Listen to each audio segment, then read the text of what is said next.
नमो भगवते वासुदेवाय नमः। जय श्री हरि।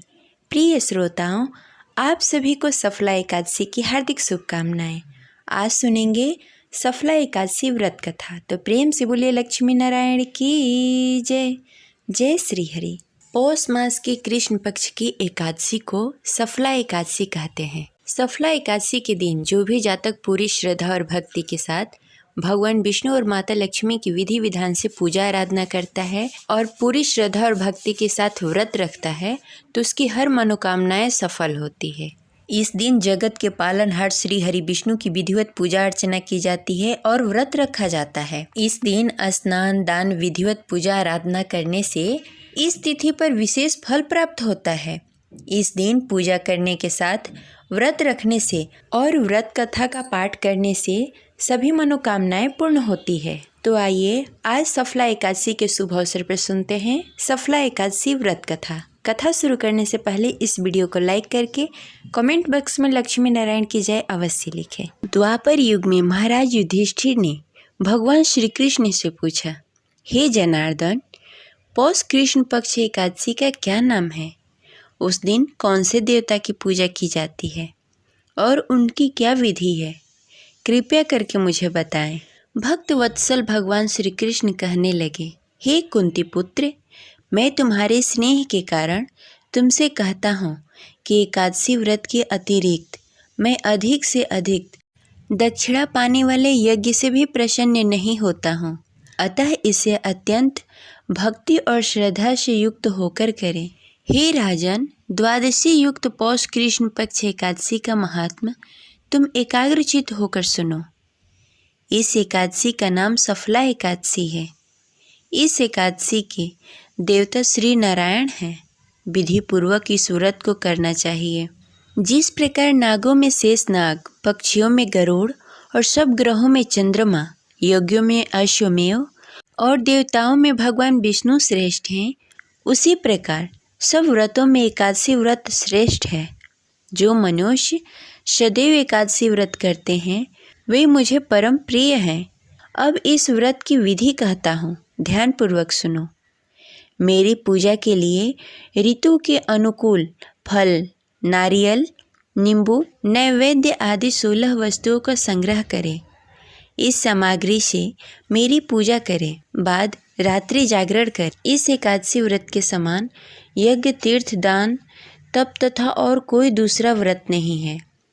5000 वर्ष तक तपस्या करने से जो फल प्राप्त होता है उससे भी अधिक सफला एकादशी का व्रत करने से मिलता है। हे राजन, अब आप इस एकादशी व्रत का कथा सुने। चंपावती नगरी में एक महिष्मान नामक राजा राज्य करता था।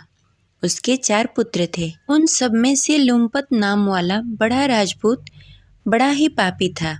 वह पापी सदा पर स्त्री और वेश्या तथा दूसरे बुरे कामों में अपने पिता का धन नष्ट किया करता था। सदैव ही देवता, ब्राह्मण, वैष्णवों की निंदा किया करता था। जब राजा को अपने बड़े पुत्र के ऐसे कुकर्मों का पता चला तो उन्होंने उसे अपने राज्य से निकाल दिया। तब वह विचार करने लगा कि कहाँ जाऊं, क्या करूं। अंत में उसने चोरी करने का निश्चय किया। दिन में वह वन में रहता और रात्रि को अपने पिता के नगर में आकर चोरी किया करता तथा प्रजा को तंग करने और उन्हें मारने का कुकर्म किया करता। कुछ समय पश्चात सारी नगरी भयभीत हो गई और वह वन में रहकर पशु आदि को मारकर खाने लगा। नागरिक और राज्य के कर्मचारी उन्हें पकड़ लेते किंतु राजा के भय से छोड़ देते।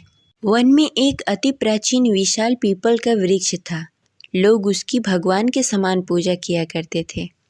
उसी वृक्ष के नीचे वह महापापी लुम्पत रहा करता। इस वन को लोग देवताओं के क्रीड़ा स्थली माना किया करते थे। कुछ समय पश्चात पौष मास की कृष्ण पक्ष की 10वीं तिथि के दिन वह वस्त्रहीन होने के कारण शीत के चलते सारी रात सो नहीं सका। उसके हाथ पैर अकड़ गए। सूर्योदय होते होते वह मूर्छित हो गया। दूसरे दिन एकादशी को मध्याह्न के समय सूर्य की गर्मी पाकर उसकी मूर्छा दूर हो गई। गिरता पड़ता वह भोजन की तलाश में निकला, पशुओं को मारने में वह समर्थ नहीं था। अतः पेड़ों के नीचे गिरे हुए फल उठाकर वापस उसी वृक्ष के नीचे जाकर बैठ गया। उस समय तक भगवान सूर्य अस्त हो चुके थे। वृक्ष के नीचे फल रखकर कहने लगा, हे भगवान, अब आपके ही अर्पण है यह फल, आप ही तृप्त हो जाएं। उस रात्रि को दुख के कारण रात्रि को नींद भी नहीं आई। उसके इस उपवास और जागरण से भगवान अत्यंत प्रसन्न हो गए और उसके सारे पाप नष्ट हो गए। दूसरे दिन प्रातः एक अति सुंदर घोड़ा अनेक सुंदर वस्त्रों से सुशोभित होकर उसके सामने आकर खड़ा हो गया। उसी समय आकाशवाणी हुई कि हे राजपुत्र, श्री नारायण की कृपा से तेरे पाप नष्ट हो गए हैं। अब तू अपने पिता के पास जाकर राज्य प्राप्त कर सकता है। ऐसी वाणी सुनकर वह अत्यंत प्रसन्न हुआ और दिव्य वस्त्र धारण करके भगवान की जय हो कहकर अपने पिता के पास चला गया। उसके पिता ने प्रसन्न होकर उसे समस्त राज्य का भार उस पर सौंप दिया और वन का रास्ता लिया। अब लुम्पत शास्त्रानुसार राज्य करने लगा। उसकी स्त्री, पुत्र आदि सारा कुटुंब भगवान नारायण के परम भक्त हो गए। वृद्ध होने पर वह भी अपने पुत्र को राज्य सौंपकर वन में तपस्या करने को चला गया और अंत समय में बैकुंठ को प्राप्त हुआ।